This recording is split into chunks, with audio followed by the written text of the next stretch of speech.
En el invierno de 1888, Jacinta Robles firmó su nombre con dedos enharinados para pagar una deuda que no había contraído.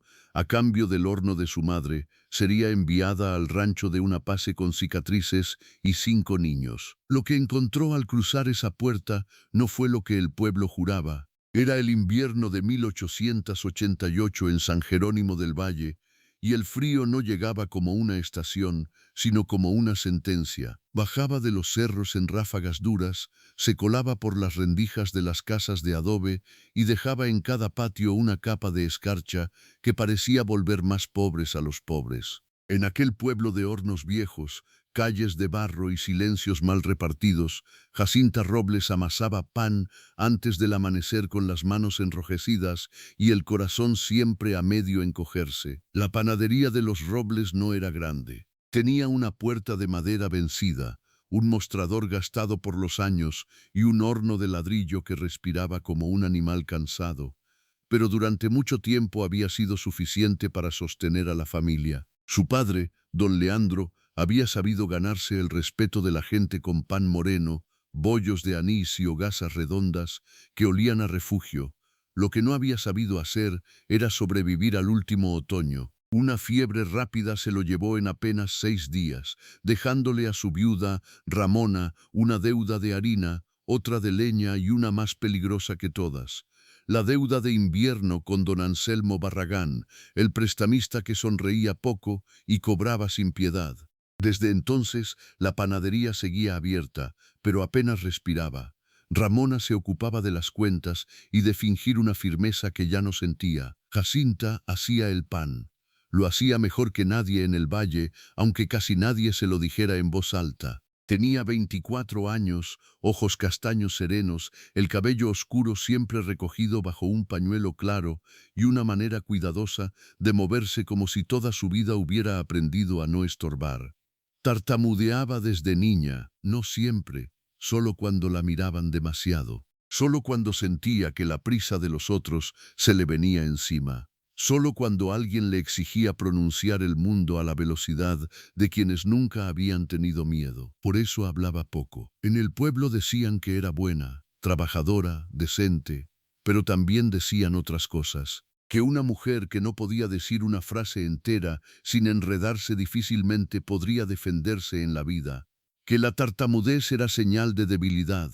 Que una panadera sin padre y con una madre enferma no tardaría en perderlo todo.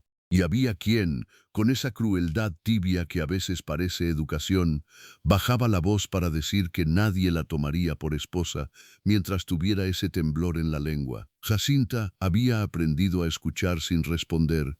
A veces dolía menos. Cada madrugada encendía el horno, cernía la harina con paciencia, mezclaba la masa en el lebrillo grande de barro y dejaba que el olor de la levadura le devolviera una calma que el mundo de afuera no sabía darle. En la cocina de la panadería, donde la luz del alba entraba pálida por una ventana empañada, ella no tartamudeaba con las manos.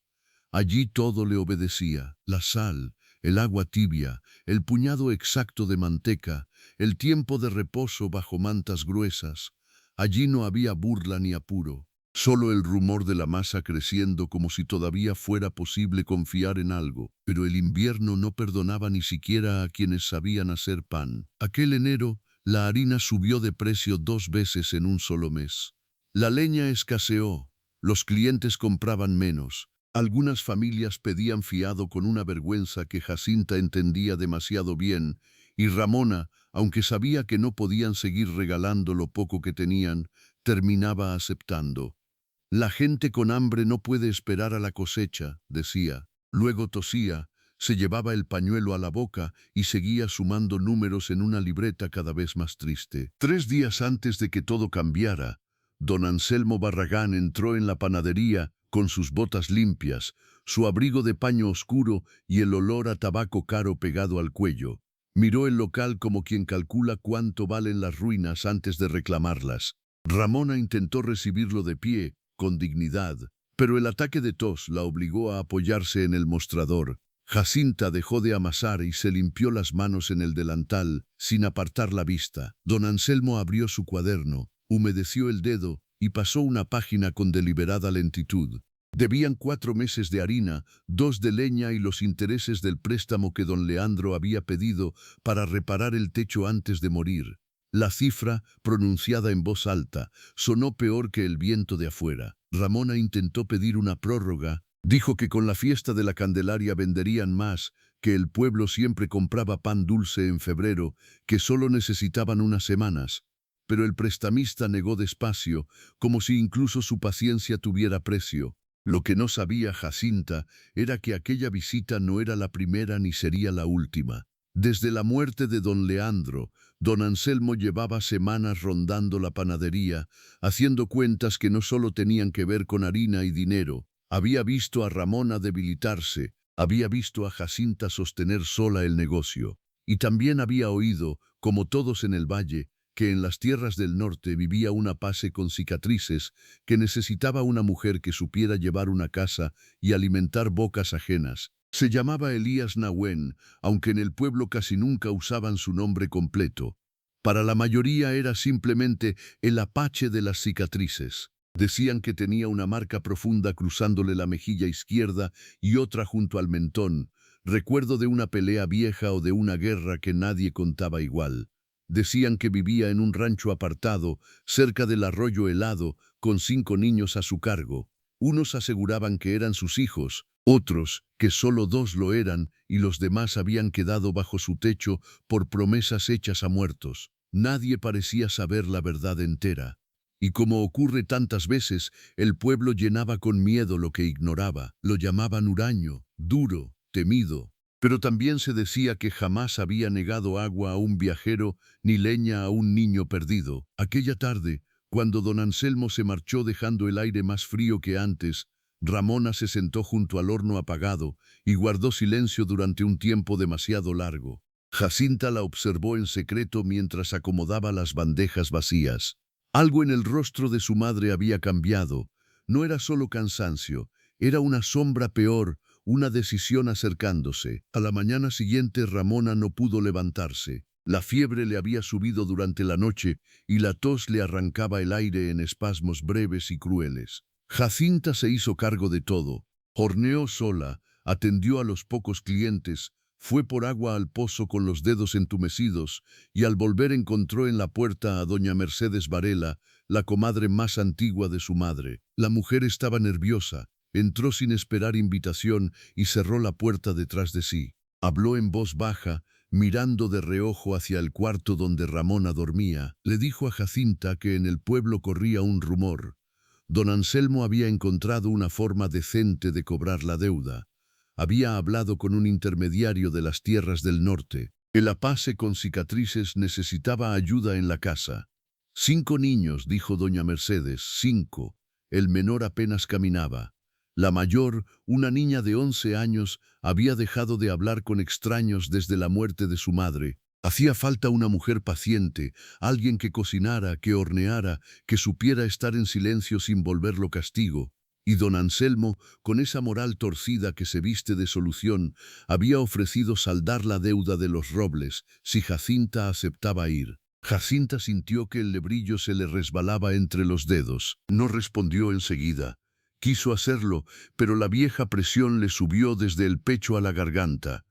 Cuando por fin habló, las palabras salieron partidas. Y yo no.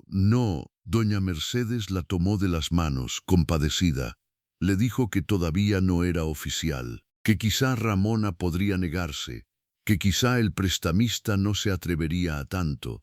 Pero lo dijo sin convicción. En San Jerónimo, los pobres rara vez podían negarse a quienes les prestaban para no morirse de hambre. Esa noche, mientras el viento golpeaba la puerta de la panadería y la fiebre de Ramona empeoraba en el cuarto contiguo, Jacinta se quedó sola junto al horno tibio. Tenía la masa del día siguiente cubierta con un paño y las manos apoyadas sobre la mesa de madera. Pensó en su padre, pensó en la panadería. Pensó en su madre tosiendo sangre en un pañuelo que ya escondía demasiado, y pensó, por primera vez con claridad, en aquel hombre al que nunca había visto de cerca, ese apace silencioso marcado por cicatrices y rodeado de 5 niños que no eran culpables de nada. Lo que no sabía era que el destino ya se estaba cerrando sobre ella. A la mañana siguiente, antes incluso de que el primer pan saliera del horno, don Anselmo volvió. Esta vez no llegó solo. Traía consigo al comisario del pueblo como testigo y un papel doblado dentro del bolsillo. Ramona, pálida y temblorosa, tuvo que salir del cuarto envuelta en un chal. Jacinta permaneció a su lado, erguida aunque por dentro le temblaran hasta los huesos. El prestamista habló con una serenidad que resultaba más humillante que un grito. Explicó que la deuda había vencido, que podían desalojarlas en ese mismo momento, que, sin embargo, estaba dispuesto a mostrar misericordia. La palabra cayó en la panadería como una ofensa. Propuso cancelar todo si Jacinta aceptaba marcharse esa misma semana al rancho de Elías Nahuen. Ramona quiso protestar. Dijo que su hija no era moneda. Dijo que aquello era una vergüenza. Dijo que don Leandro jamás habría permitido semejante atropello. Pero la tos la dobló antes de terminar. El comisario bajó la mirada. Don Anselmo no. Y entonces, en medio de aquel frío, de aquella humillación y de aquel olor a pan recién hecho que ya no alcanzaba para sostener una vida, Jacinta comprendió que estaba a punto de cruzar un umbral del que no se vuelve siendo la misma, porque una cosa era pasar hambre, otra muy distinta era ser entregada como respuesta al invierno. Ramona se sostuvo del borde del mostrador, como si aquella madera vieja fuera lo único que la mantenía todavía en pie. Tenía el rostro ceniciento, los labios secos y una dignidad herida que ni la fiebre conseguía apagar del todo. Miró a don Anselmo con un rencor silencioso, de esos que no nacen del odio, sino de la impotencia. Jacinta a su lado sintió el temblor de la mano de su madre aún antes de verla buscar aire con desesperación. El comisario aclaró la garganta, incómodo, y murmuró que nadie estaba obligando a nada, que solo se presentaba una alternativa antes del embargo formal. Pero lo que no decía era más pesado que sus palabras. En San Jerónimo del Valle, cuando un hombre poderoso llegaba con papeles, testigos y tono compasivo, la libertad de los pobres solía parecerse demasiado a una orden. Don Anselmo desplegó el documento sobre el mostrador. La tinta todavía estaba fresca en algunos trazos. Era un acuerdo sencillo, casi obsceno en su limpieza. La deuda de harina, leña e intereses quedaría saldada por completo si Jacinta Robles aceptaba trasladarse al rancho del norte por un plazo mínimo de 1 año para encargarse del horno, la cocina y el cuidado de los 5 niños bajo tutela de Elías Nahuen. Se le garantizaría techo, comida y un pago simbólico que sería entregado a su madre al final de cada mes. Si rechazaba el trato, la panadería pasaría a manos del prestamista antes del domingo. Ramona soltó una risa quebrada, una risa de puro desconsuelo. Lo llama trato, dijo Jacinta, y la dificultad de cada sílaba hizo más visible la humillación. Es un castigo. Don Anselmo la miró con una paciencia fría. Dijo que castigo era dejar a su madre en la calle en pleno enero, que él estaba ofreciendo una salida honorable, que, además, el tal Nahuen no era un borracho ni un violento, sino un hombre trabajador que necesitaba ayuda urgente.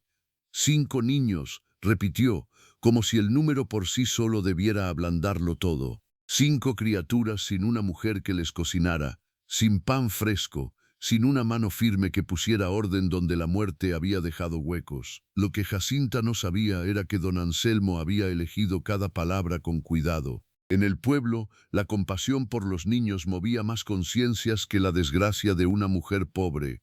Y él lo sabía. Ramona intentó incorporarse, pero la tos volvió a doblarla. Esta vez el pañuelo no alcanzó a ocultar la mancha oscura que dejó entre sus dedos. Jacinta la vio, el comisario también. Don Anselmo fingió no verla, aunque fue precisamente aquella mancha la que terminó de inclinar la balanza invisible de la escena, porque Jacinta entendió, con una claridad que le heló la sangre, que si el embargo llegaba esa semana su madre no sobreviviría al traslado, ni al frío, ni a la vergüenza de pedir techo ajeno. Y también entendió otra cosa, que su silencio ya no protegía a nadie. Le costó como si tuviera que arrancarse cada palabra del pecho. Duaumis, si yo voy, la panadería se queda. Don Anselmo asintió sin titubear. Eso estaba por escrito. La panadería seguiría a nombre de Ramona Robles mientras se cumplieran los términos del acuerdo. Incluso, añadió con falsa generosidad, podía dejarles un saco extra de harina para que no cerraran esa misma semana. Ramona se volvió hacia su hija con los ojos llenos de espanto. Dijo que no. Dijo que prefería morirse antes que verla entregada de ese modo. Dijo que no había parido una hija para usarla como pago. Pero lo dijo ya sin fuerza, con la voz deshilachada, y las palabras parecían llegar tarde incluso a sus propios oídos. Jacinta la miró largo rato. Había pasado toda la vida obedeciendo silencios ajenos. El de las vecinas que la juzgaban. El de los hombres que no la escuchaban terminar una frase. El de su propio padre cuando fingía no notar las burlas para no crear problemas. Pero aquella mañana por primera vez comprendió que también existían silencios que destruían. Y si guardaba el suyo, perdería a su madre, la panadería y hasta el último rastro de la vida que conocía. Tomó la pluma, la sostuvo con dedos enharinados que no dejaban de temblar, y firmó. No lo hizo de inmediato. Antes levantó la vista y fijó los ojos en don Anselmo con una firmeza que él no esperaba encontrar en una mujer que tartamudeaba. Luego estampó su nombre con una letra pequeña, pulcra y casi dolorosa, Jacinta Robles. Fue entonces cuando algo en la expresión del prestamista cambió. No era triunfo, era algo peor, satisfacción. El comisario firmó como testigo. Ramona cerró los ojos como si aquella escena le hubiera arrancado los últimos años de fuerza que le quedaban. Don Anselmo dobló el papel con meticulosidad, dejó una copia sobre el mostrador y anunció que la carreta pasaría por ella 2 días después, al amanecer. No habría retrasos. El rancho del norte quedaba a casi una jornada y media, y Elías Nahuen esperaba antes de la siguiente helada. Cuando se marcharon, la panadería quedó en un silencio tan espeso que parecía otro tipo de nieve. Ramona lloró, no con estruendo, no con desesperación abierta, sino con ese llanto de las mujeres que han tenido que aprender a no romperse del todo porque todavía queda alguien a quien sostener. Jacinta la abrazó junto al horno apagado. La sostuvo mientras la tos y la culpa sacudían aquel cuerpo cada vez más liviano. Y por un momento ninguna habló, no hacía falta. Las dos sabían que el sacrificio ya estaba hecho y que no había vuelta atrás. Esa noche no amasaron. Por primera vez desde la muerte de don Leandro, la panadería de los Robles no olió a pan, sino a despedida. A la mañana siguiente, la noticia ya había corrido por todo San Jerónimo. En el mercado, junto al pozo, en la fila de la leña, en la puerta de la capilla, las voces iban y venían con la rapidez acostumbrada de los pueblos pequeños.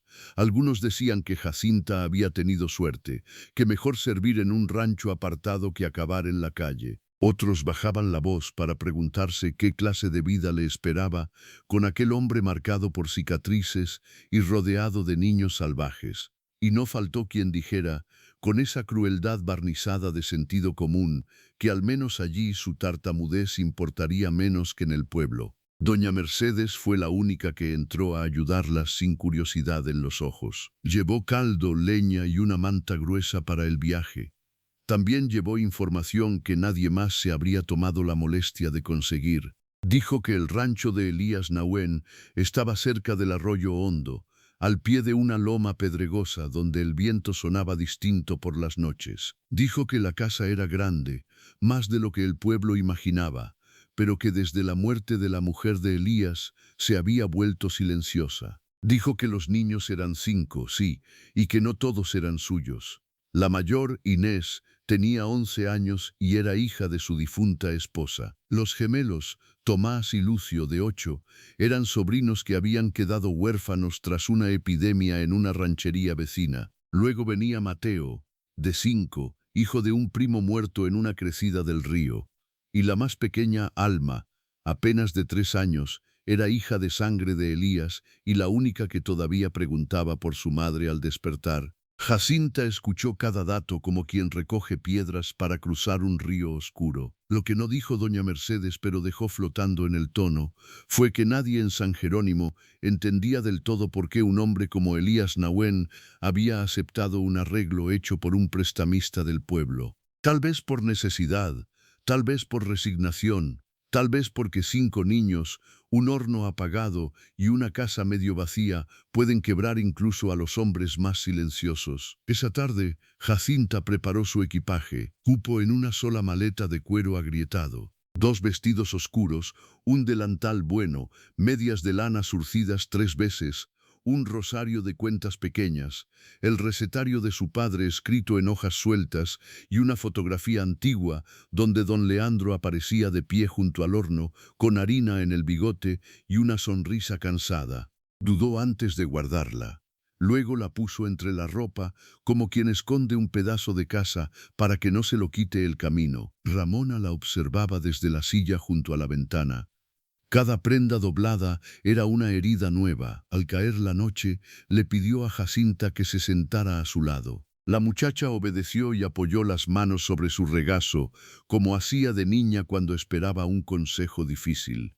Ramona tardó en encontrar la voz. Le dijo que no se sintiera menos por haberse ido, que a veces la vida no deja elegir entre dignidad y sacrificio, sino entre 2 pérdidas distintas. Le dijo también que no permitiera que nadie la tratara como pago, como sirvienta comprada o como mujer agradecida por migajas. Que trabajara, sí, pero sin agachar el alma. Y luego, con una ternura rota que hizo doler hasta el aire, le acomodó un mechón detrás de la oreja y añadió que si aquel hombre del norte tenía algo de honor, sabría ver lo que el pueblo nunca quiso mirar. Jacinta no respondió enseguida. Después de un largo esfuerzo, murmuró, «¿Y si no puedo?» Ramona comprendió la pregunta entera, aunque viniera incompleta. No hablaba solo del trabajo, hablaba del miedo, del habla, de los niños ajenos, de un hombre desconocido, del desierto moral al que la estaban enviando. La madre tomó su rostro entre las manos. «Ya has podido toda la vida, hija, solo que nadie te lo ha dicho». Aquella frase se quedó ardiendo en el pecho de Jacinta mucho después de que su madre se durmiera. La última noche en la panadería fue larga. Afuera, el viento arrastraba arena helada por la calle desierta. Adentro, el reloj parecía avanzar con una crueldad paciente. Jacinta no pudo dormir. Bajó a la cocina y encendió una lámpara pequeña. Preparó masa para el viaje, no porque fuera necesario, sino porque sus manos sabían pensar mejor cuando trabajaban. Hizo 6 panes redondos, modestos, de corteza firme. Los dejó enfriar sobre un paño blanco, y mientras el olor tibio llenaba la estancia, se permitió llorar por primera vez desde que firmó. Lloró en silencio, con la frente apoyada en la mesa. No por cobardía, no por arrepentimiento. Lloró porque comprendió que una vida puede partirse sin hacer ruido, igual que una hogaza recién salida del horno. Todavía no amanecía cuando oyó ruedas en la calle. La carreta había llegado. El sonido de los caballos sobre la tierra helada le atravesó el cuerpo como un anuncio fúnebre. Se secó el rostro, se puso el abrigo marrón de su padre, demasiado grande para ella, pero el más caliente que tenía, y subió al cuarto para despedirse. Ramona ya estaba despierta. No hizo escándalo, no quiso convertir aquella partida en una escena que el recuerdo volviera insoportable. Solo la abrazó largo, muy largo, y le besó la frente como cuando era niña y el mundo todavía parecía menos brutal. Doña Mercedes apareció para quedarse con ella durante el día. Ayudó a bajar la maleta y el pequeño canasto con pan. En la calle esperaba una carreta simple, sin adornos, tirada por 2 caballos oscuros. No era la de don Anselmo. Tampoco la conducía ningún peón del pueblo.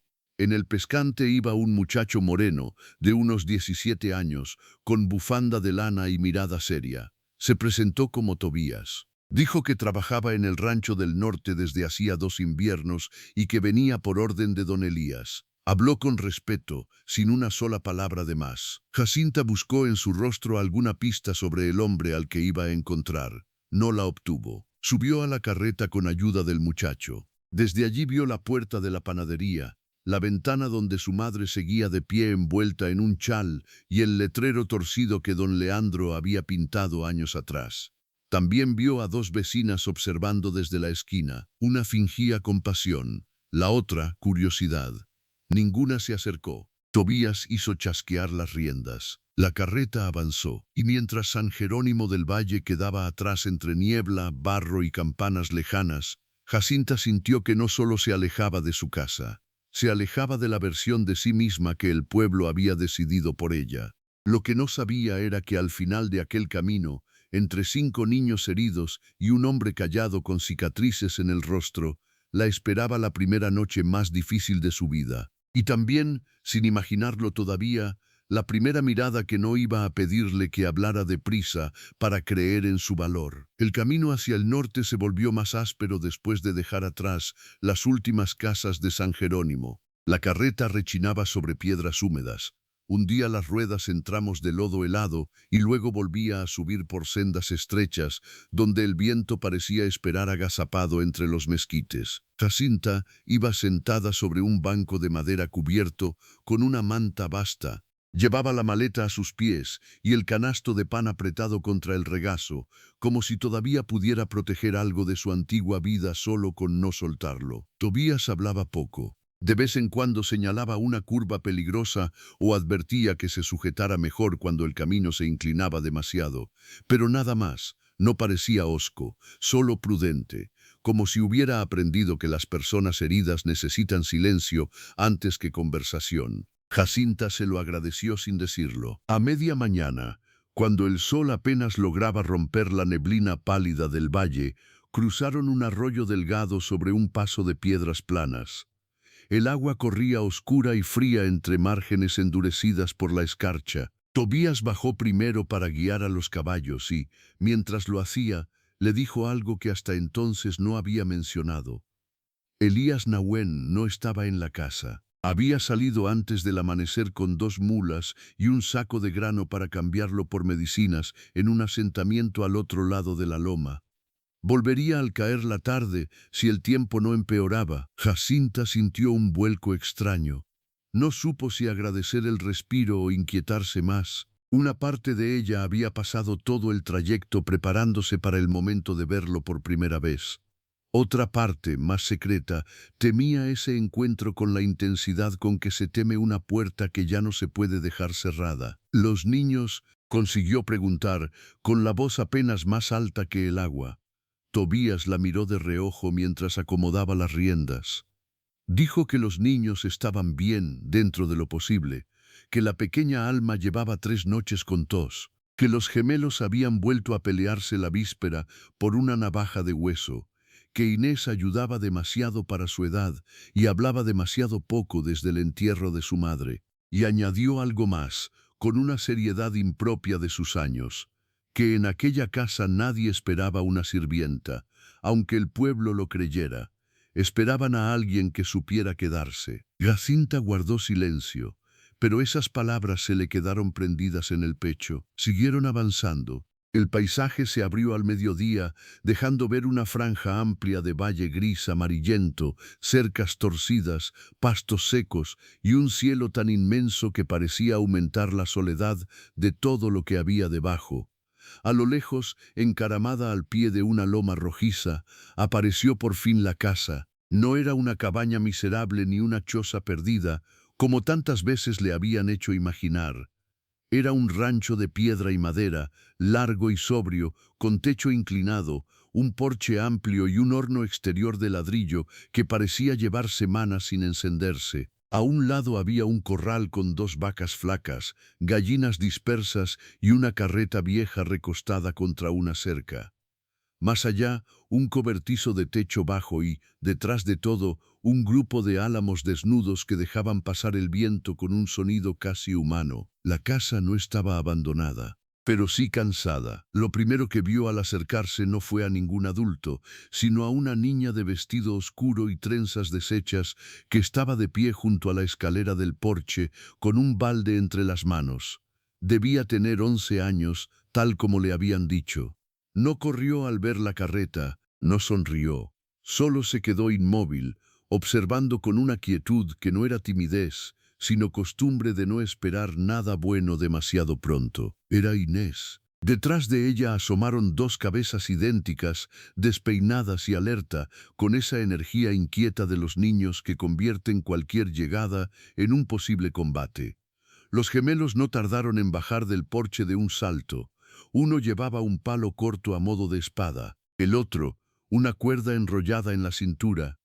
Más atrás, en el umbral, apareció un niño pequeño de ojos muy oscuros, descalzo a pesar del frío, con una manta a los hombros, y por último, sostenida por una mujer anciana que Jacinta no esperaba encontrar, una niña mínima de cabello negro y tos menuda apretada entre los labios. Tobías detuvo la carreta. La anciana dio 2 pasos hacia adelante. Era baja, delgada como rama seca, con el cabello completamente blanco recogido en un moño severo y el rostro lleno de arrugas finas que no la volvían frágil, sino antigua. Llevaba un chal marrón y una mirada clara, directa, de esas que no humillan, pero tampoco se apartan. Se presentó como Eulalia Nahuen, tía de Elías. No vivía allí siempre, explicó, pero había bajado desde una casita cercana al saber que la nueva mujer llegaría antes de que él regresara. No dijo muchacha, no dijo sirvienta, no dijo la que mandaron, dijo la nueva mujer. Y aquel detalle, tan pequeño y tan extraño, desarmó un poco el miedo de Jacinta. Bajó de la carreta con torpeza. Las piernas le temblaban por el frío y por las horas de viaje. Inés seguía observándola con los ojos grandes, oscuros y serios. Los gemelos no tardaron en rodear la carreta para mirar la maleta, el canasto, las botas gastadas de la recién llegada. El pequeño Mateo se quedó a mitad del porche, con una mano metida bajo la manta y la otra sujetando el marco de la puerta. La niña menor tosió 2 veces y escondió la cara en el cuello de la anciana. Jacinta no supo qué hacer primero. Si saludar, si sonreír, si bajar la mirada para no parecer invasiva. Terminó haciendo lo único que sabía hacer cuando el mundo se le venía encima. Sujetó mejor el canasto y dijo su nombre, Jacinta. La palabra salió cortada, pero limpia. Los gemelos se miraron entre sí. Uno de ellos, Tomás o Lucio, ella todavía no podía distinguirlos, frunció el ceño como si evaluara un objeto raro. Inés, en cambio, no se movió. Fue la anciana quien tomó el hilo del momento y dijo que ya habría tiempo para preguntas. Lo urgente era meter las cosas, calentar agua y darle jarabe a Alma antes de que la tos le apretara de nuevo al caer la tarde. A la mañana siguiente nadie mencionó de nuevo el acuerdo, la deuda ni el motivo real por el que Jacinta estaba allí.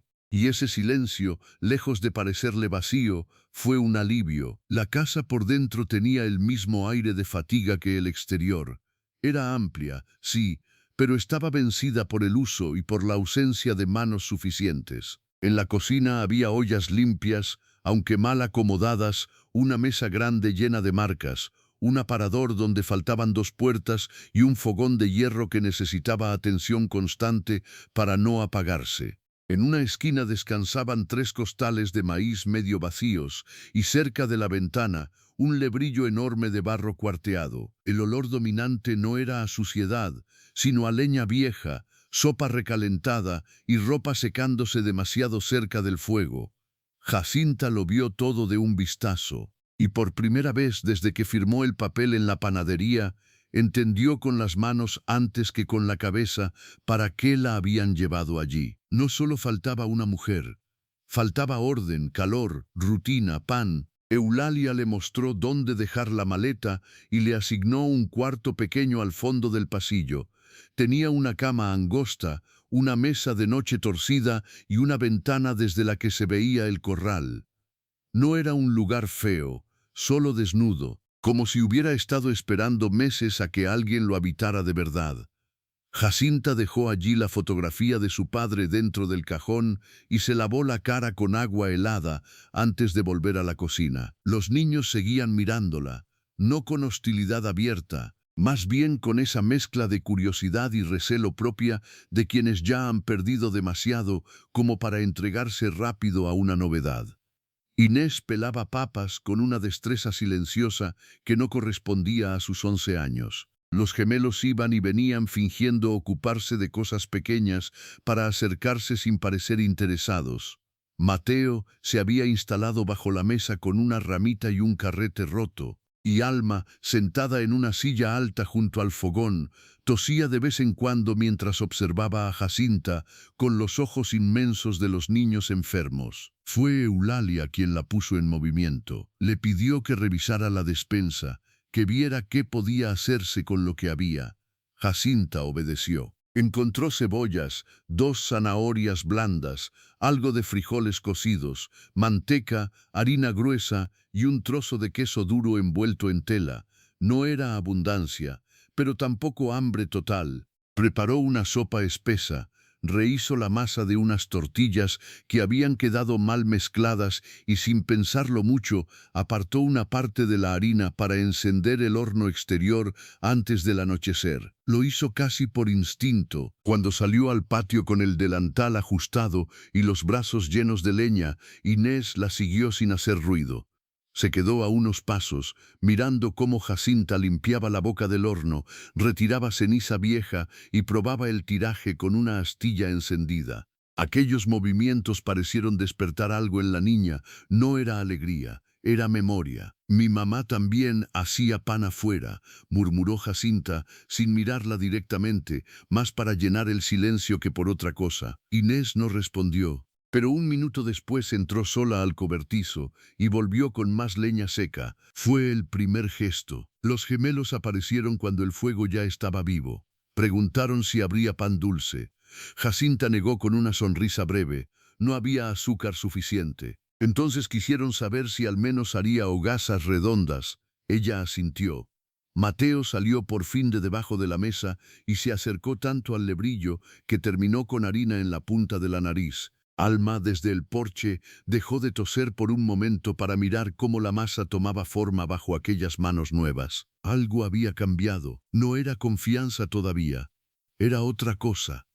La casa, por primera vez en mucho tiempo, estaba observando un oficio conocido. Al caer la tarde, el olor a pan empezó a extenderse por el patio y a meterse por las rendijas de las ventanas.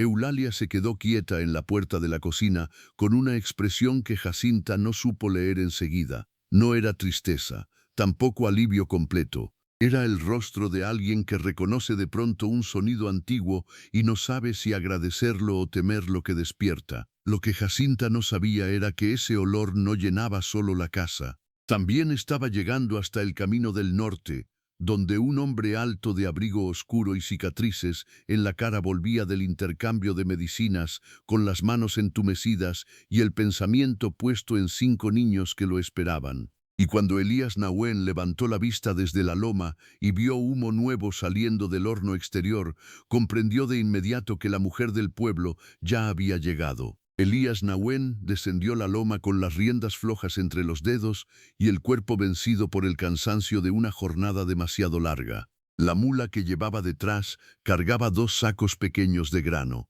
un paquete de vendas, un frasco oscuro de jarabe para la tos y una caja de madera con ungüentos que había conseguido a cambio de más maíz del que podía permitirse entregar. El aire helado le golpeaba la cara marcada y se le quedaba prendido en la cicatriz de la mejilla izquierda como un recuerdo viejo.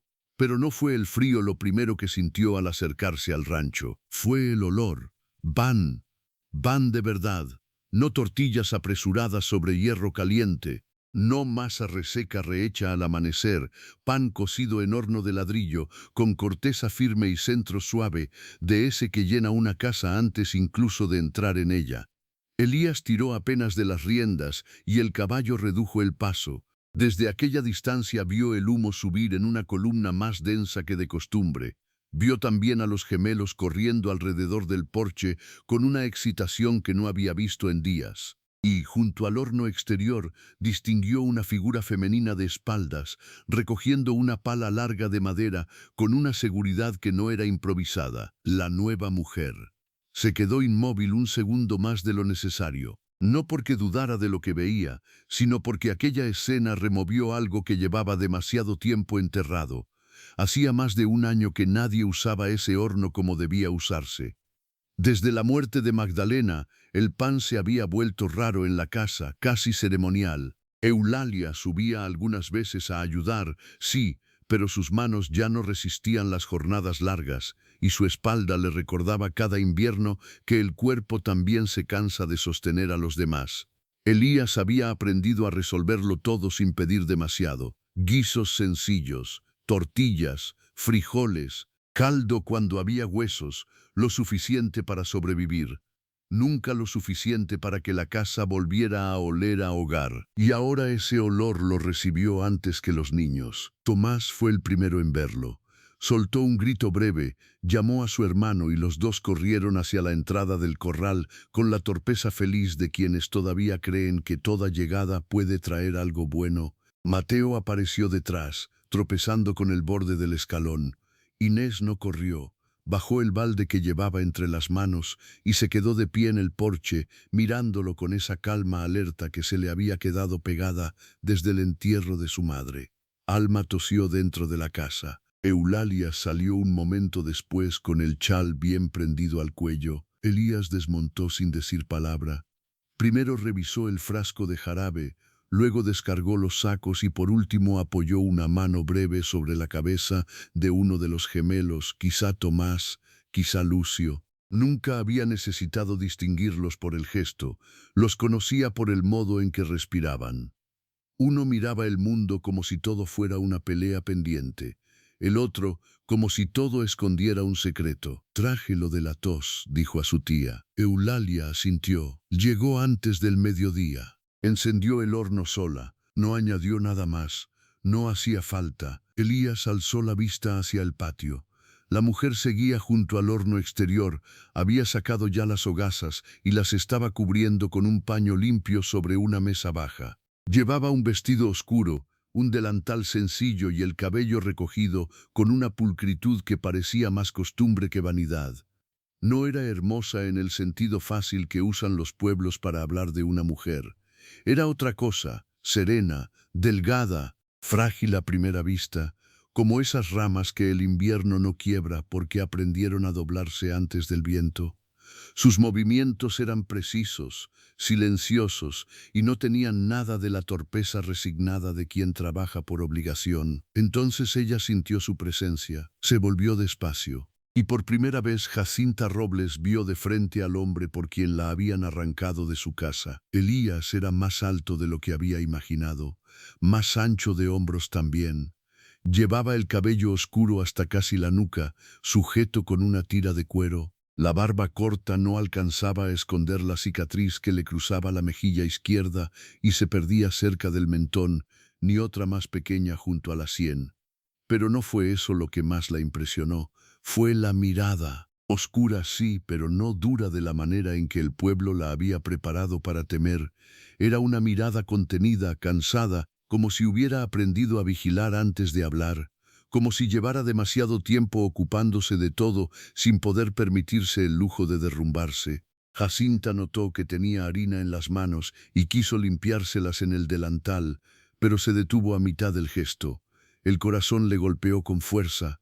Quiso saludar, quiso decir su nombre otra vez, esta vez completo, esta vez sin romperlo. Pero la garganta se le cerró con esa vieja traición que siempre llegaba cuando más necesitaba una voz limpia. Elías dio 2 pasos hacia ella, dejando atrás el corral y el ruido de los niños. No se acercó demasiado. Se detuvo a una distancia respetuosa, observó el pan sobre la mesa, el horno encendido, la harina en el borde del lebrillo, y luego volvió los ojos a ella. «Jacinta Robles», dijo, no como pregunta, sino como reconocimiento. Ella asintió. «Sí», esperó el resto. La frase incómoda, la mirada de lástima, el gesto breve de quien ya notó la falla y se prepara para fingir que no la ve. Pero nada de eso llegó. Elías inclinó apenas la cabeza. «Gracias por encender el horno». Solo eso. Una frase simple, sin extrañeza, sin juicio. como si el temblor de la respuesta no hubiera cambiado nada esencial en la escena. Jacinta sintió un desconcierto tan grande que por un instante olvidó el miedo. Eulalia intervino entonces para recordarle el jarabe de Alma y la hora caída. Los niños empezaron a hablar todos al mismo tiempo, que si el pan ya podía cortarse, que si había traído algo del otro lado de la loma, que si la mula había cojeado en el camino. Elías escuchó con esa paciencia breve de los hombres agotados y respondió a cada uno con pocas palabras. No alzó la voz en ningún momento, ni siquiera cuando uno de los gemelos quiso abrir la caja de las vendas con manos sucias, y él tuvo que apartárselo con firmeza. Jacinta observó en silencio. Lo que no sabía era que él también la observaba, aunque de manera menos visible. Vio cómo se agachaba para retirar una brasa con la pala sin perder el equilibrio, cómo apartaba a Mateo del borde del horno con un gesto suave, casi maternal, sin tocarlo demasiado para no sobresaltarlo, cómo miró a Alma al oír la tos, con una preocupación inmediata que no parecía fingida. Vio también la manera en que callaba, no como quien no tiene nada que decir, sino como quien ha pasado demasiado tiempo midiendo el precio de cada palabra. La cena transcurrió con una tensión extraña, no del todo amarga. Eulalia sirvió la sopa espesa que Jacinta había dejado lista y cortó una de las hogazas aún tibias. El primer aroma que escapó al partirla hizo que Mateo abriera los ojos como si hubiera visto un milagro pequeño. Los gemelos dejaron de pelear por el cucharón. Inés bajó la vista al plato, y aunque no sonrió, algo en sus hombros se aflojó apenas. Alma tomó el pan con las dos manos y dejó de toser mientras lo masticaba. Elías comió en silencio al principio. Jacinta se sentó al extremo de la mesa, tensa, con la espalda demasiado recta y las manos recogidas sobre el regazo cada vez que no estaba sirviendo algo. Temía equivocarse en cualquier mínimo gesto, temía ocupar demasiado espacio, temía sobre todo que en cualquier momento él dijera algo que la devolviera al lugar exacto donde don Anselmo la había puesto, el de una deuda pagada con cuerpo ajeno. Pero esa frase tampoco llegó. En cambio, después de probar el pan, Elías levantó la vista y dijo: «Está bien hecho». Nada más. No fue un cumplido adornado, no fue ternura fácil, fue algo más sólido, el reconocimiento sobrio de un trabajo bien hecho, y aquella sencillez, precisamente por no intentar complacerla, tuvo en Jacinta un efecto más hondo que cualquier amabilidad ensayada. Bajó la mirada enseguida para que nadie notara lo que le hacía esa frase. Hacía cuánto no oía algo parecido sin que viniera seguido de una condición. Los niños empezaron a preguntar entonces si al día siguiente habría más, si podía hacer pan pequeño, si sabía hacer roscas, si en el pueblo se comía con miel o con manteca. Jacinta respondió como pudo, con frases cortas, eligiendo palabras que no la traicionaran. A veces se detenía, a veces repetía el comienzo de una sílaba. Pero los niños no se rieron. Inés incluso intervino una vez para completar una frase que se le había trabado, no con impaciencia, sino con una naturalidad inesperada, como si ya hubiera decidido que escuchar también era una forma de ayudar. Solo cuando la cena terminó y Eulalia se llevó a Alma al cuarto para darle el jarabe, la conversación tomó un tono más serio. Elías pidió a Tobías que revisara las mulas al amanecer, y luego se volvió hacia Jacinta. Los gemelos seguían en la mesa, pero en silencio. Inés fingía ordenar los platos, aunque estaba claro que escuchaba. «Mi tía me dijo que sabes llevar horno y despensa», dijo él. «Aquí hace falta eso, también hace falta paciencia». No sonó a exigencia, sonó a verdad. Jacinta asintió, aunque el corazón volvió a tensársele. Elías continuó con la misma calma. Le explicó la rutina de la casa. El agua del pozo del este se congelaba al amanecer, así que convenía sacar la primera carga antes de que clareara del todo. Los gemelos ayudaban con la leña, aunque a veces había que vigilarlos más que agradecerles. Inés sabía coser, lavar y llevar cuentas sencillas. Mateo aún mojaba la manta algunas noches y soñaba feo. Alma necesitaba el jarabe 2 veces al día. El horno exterior rendía mejor si se encendía con mezquite seco. Y añadió algo más, después de una pausa. Nadie aquí va a obligarte a compartir cuarto, mesa ni vida más allá de lo necesario. Tienes tu espacio, tu trabajo será trabajo. Lo demás se verá con el tiempo. La frase cayó sobre la mesa con una gravedad serena. Jacinta levantó la vista de golpe. Allí estaba por fin lo que había temido y necesitado escuchar desde que firmó aquel papel. La línea, el límite, la diferencia entre ser llevada a una casa y ser entregada a un hombre. Y era él, precisamente él, el que estaba trazándola con claridad. Quiso responder, decir gracias, decir que entendía, decir que no venía a pedir nada más que un sitio donde no humillaran a su madre por su culpa. Pero la emoción le enredó la lengua peor que de costumbre. Y yo no quiero ser un peso. Elías la miró sin moverse. Entonces no lo seas, respondió. Aquí todos cargamos algo. Lo importante es no dejar que una sola persona cargue con todo. No era una frase hermosa. Era mejor. Era útil. Esa noche, cuando por fin se retiró a su cuarto, Jacinta cerró la puerta con cuidado y apoyó la espalda en la madera. Afuera seguía oyéndose el viento entre los álamos y más lejos el murmullo bajo de Elías hablando con Tobías en el corral. Dentro del cuarto hacía frío, pero no ese frío de desamparo que conocía en las madrugadas de la panadería después de una mala venta. Era un frío distinto, transitorio, como si la casa todavía no supiera cómo recibirla del todo, pero estuviera dispuesta a aprender. Se sentó en la cama y abrió el cajón donde había guardado la fotografía de su padre. La sostuvo entre las manos un momento largo. Pensó en Ramona, en la tos, en la puerta de la panadería alejándose entre la niebla.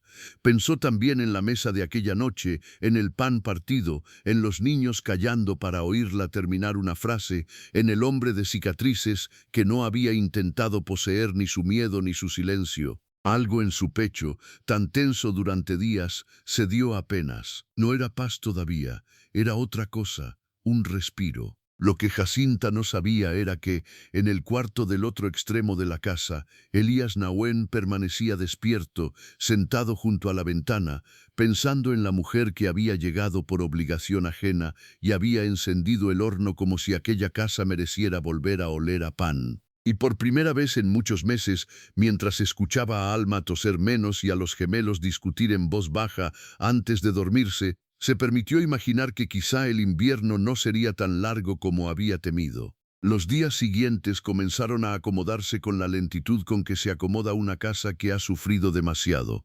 No fue un cambio repentino, ni una dicha fácil, ni esa clase de milagro que solo existe en las historias contadas por quienes nunca han pasado hambre. Fue algo más humilde y por eso mismo más verdadero. Jacinta se levantaba antes del amanecer, encendía el fogón, amasaba con la luz todavía débil de la lámpara y dejaba que el olor del pan hiciera lo que las palabras no siempre podían hacer por ella, entrar en los rincones más heridos y recordarles que aún era posible el calor. Alma mejoró primero.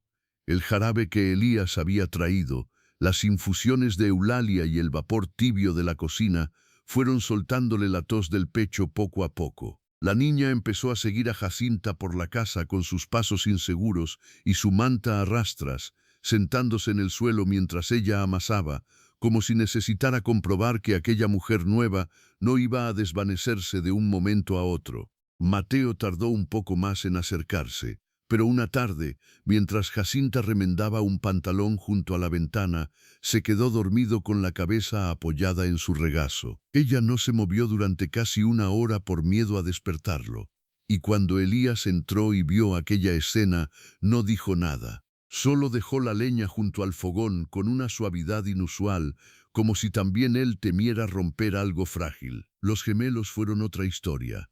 Tomás y Lucio eran como el viento del valle, imposibles de sujetar del todo. Se peleaban, corrían, mentían a medias, escondían herramientas y volvían a aparecer con la cara sucia y una explicación distinta cada vez. Pero incluso ellos, con toda su energía mal encausada, comenzaron a cambiar al ritmo silencioso de la casa.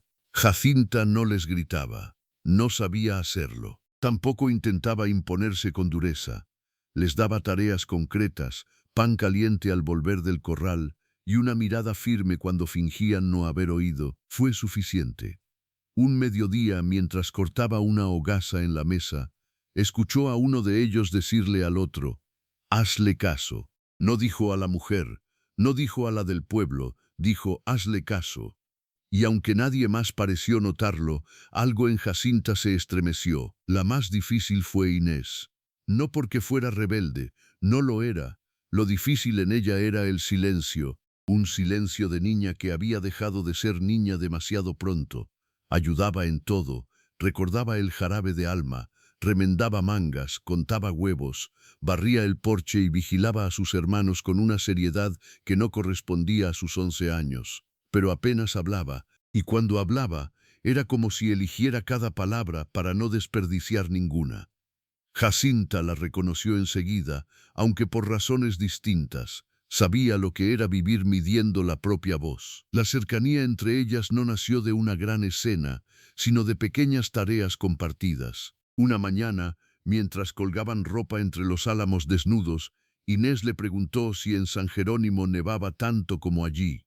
Otra tarde quiso saber cómo se hacía el pan de anís. Días después, se quedó observando en silencio cómo Jacinta organizaba la despensa y terminó confesando, casi sin mirarla, que su madre también ordenaba los frascos por tamaño y no por contenido, porque decía que la vista también descansa cuando hay orden. Jacinta no respondió enseguida, solo siguió alineando los frascos y después de un momento dijo en voz baja que su padre hacía algo parecido con los sacos de harina. Fue poco, pero fue suficiente. Desde entonces, Inés empezó a quedarse cerca más tiempo del necesario. Y mientras la casa aprendía a respirar de nuevo, Elías seguía siendo Elías, silencioso, contenido, firme, con esa forma suya de estar presente sin invadir. Trabajaba desde el amanecer hasta la caída del sol, arreglaba cercas, revisaba el ganado, cortaba leña, cargaba costales y regresaba siempre con el cansancio pegado a los hombros. Pero algo en él también estaba cambiando. Ya no comía aparte. Ya no se quedaba tanto tiempo en el corral después de cenar. A veces se sentaba junto al fuego mientras Jacinta surcía o amasaba para el día siguiente. No hablaban mucho, no hacía falta. Había entre los dos un tipo de calma que no venía de la confianza completa, sino del respeto. Una noche, cuando el viento golpeaba fuerte las tablas del porche y los niños dormían por fin, Jacinta estaba sacando una tanda de pan pequeño del horno interior cuando una bandeja se le resbaló de las manos. El susto le arrancó un jadeo y la hizo retroceder demasiado cerca del hierro caliente. No llegó a quemarse. Elías, que entraba justo en ese momento con un cubo de agua, la sujetó por los codos antes de que tropezara. Fue un contacto breve, pero los dos se quedaron quietos un segundo más de lo necesario. Jacinta sintió el calor de aquellas manos grandes, callosas, firmes, sosteniéndola sin fuerza brusca. Elías la soltó enseguida, como si supiera que incluso la protección necesita delicadeza cuando una mujer viene de haber sido empujada por la vida demasiadas veces. Ella bajó la mirada, con el corazón golpeándole el pecho. Él recogió la bandeja caída y dijo, con esa voz suya baja y serena, «Hay días en que hasta el pan quiere pelear». Jacinta lo miró sorprendida. No era exactamente una broma, pero estaba lo bastante cerca de serlo como para desarmarla. Y por primera vez desde que llegó, sonrió delante de él sin darse cuenta. Elías la vio, no dijo nada, pero algo en su mirada se volvió más cálido aquella noche. Lo que ninguno de los dos sabía era que la paz de la casa ya estaba siendo observada desde lejos con rencor. En San Jerónimo, don Anselmo Barragán había empezado a inquietarse. Al principio no le importó demasiado que Jacinta se hubiera instalado bien. Había cobrado su deuda, había conservado la panadería bajo su sombra y daba por hecho que, tarde o temprano, aquella muchacha terminaría regresando quebrada, dispuesta a aceptar cualquier nueva condición con tal de no volver al rancho del norte. Pero pasaron las semanas, y en lugar de noticias de fracaso, lo que empezó a llegarle fueron comentarios molestos, que los niños de Elías se veían mejor alimentados, que el horno del rancho volvía a funcionar, que Tobías había bajado una vez al pueblo y comprado más harina de la acostumbrada, que incluso Eulalia Nahuen había dicho en voz alta en la botica que por fin la casa olía a vida. Eso no le gustó porque los hombres como don Anselmo no soportan que una humillación se convierta en refugio. Había querido cobrar una deuda, no regalar un hogar. La excusa llegó sola. Una mañana recibió noticia de que Ramona Robles había empeorado y que la panadería, aunque seguía abierta a medias gracias a doña Mercedes, apenas se sostenía. Entonces entendió de inmediato dónde podía apretar. Si lograba que Jacinta creyera que su madre estaba desamparada, la haría volver. Y si volvía, ya encontraría él la manera de retorcer otra vez las condiciones. Por eso, una tarde gris de finales de febrero, apareció una carreta en el camino del rancho del norte. Tobías fue el primero en verla. Jacinta estaba en el porche sacudiendo harina de un mantel. Elías reparaba una rueda cerca del cobertizo. Los niños jugaban con una cuerda y un perro flaco junto a la cerca. Cuando la carreta se acercó lo suficiente, Jacinta reconoció a doña Mercedes sentada junto al conductor y sintió que el mundo se le apretaba por dentro. No esperó a que se detuviera del todo. Bajó los escalones con el pulso disparado. Elías dejó la rueda y se acercó también, sin invadir el momento, pero atento. Doña Mercedes traía el rostro cansado, el chal torcido por el viaje y una carta entre las manos. Ramona había empeorado, sí. La fiebre le subía por las noches y la tos ya no dejaba lugar a engaños. Pero seguía viva y había insistido en mandar aquella carta antes de que nadie intentara usar su enfermedad para manipular a su hija. La vieja comadre, que conocía demasiado bien la suciedad moral de don Anselmo, había decidido llevarla ella misma. Jacinta la abrió con dedos temblorosos. La letra de su madre era irregular, más débil que antes, pero seguía siendo la misma. Le decía que no regresara por culpa, que la panadería resistía gracias a manos amigas, que no se dejara arrancar del lugar donde por fin parecía estar siendo mirada con respeto. Le decía sobre todo algo que la hizo llorar en silencio frente a todos. Si ese hombre y esos niños ya te necesitan, no conviertas tu amor en otra deuda. Quédate donde tu corazón no tenga que pedir perdón por existir. Jacinta bajó la carta. No pudo hablar. Las lágrimas le corrían por las mejillas sin ruido, y la vieja tartamudez por una vez no fue el problema. El problema era el dolor. Elías se acercó entonces. No le quitó la carta ni intentó preguntar más de la cuenta. Solo dijo: si quieres ir a verla, te llevo mañana al amanecer. No era una orden, no era una trampa, era una oferta limpia. Jacinta lo miró largo rato, y en ese instante comprendió algo que hasta entonces solo había sentido a medias, que aquel hombre nunca iba a retenerla con culpa. Si se quedaba, tendría que ser porque ella lo elegía. Fue al pueblo al día siguiente. El viaje con Elías fue silencioso. San Jerónimo la recibió con sus miradas de siempre, pero algo había cambiado. Quizá era su forma de caminar, quizá el abrigo de lana que Inés le había ayudado a remendar, quizá la manera en que Elías descendió de la carreta y se quedó a su lado frente a la panadería, no como dueño ni como vigilante, sino como apoyo visible. Doña Mercedes los hizo pasar. Ramona estaba muy delgada, pero consciente.